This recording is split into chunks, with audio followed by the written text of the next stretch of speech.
Voilà ce que nous devrions regarder.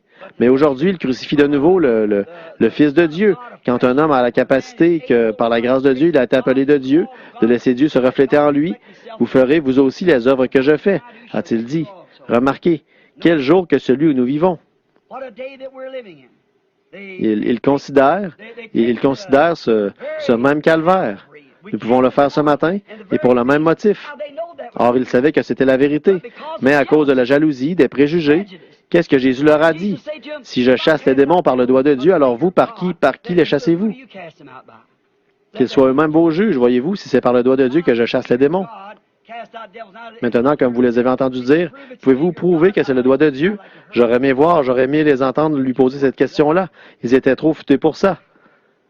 Remarquez, parce qu'il se faisait Dieu et il était Dieu.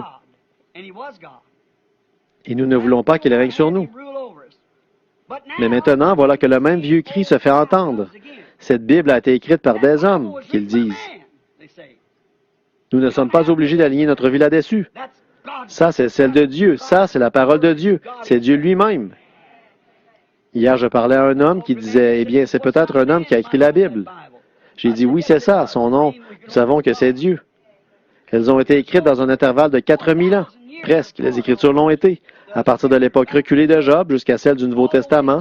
Et elles ont été écrites par des centaines, et à des centaines d'années d'intervalle. Et elles ont été écrites par différents hommes. Des hommes qui ne se connaissaient pas, écrites dans différentes régions du pays, et pas une seule parole ne condamne l'autre.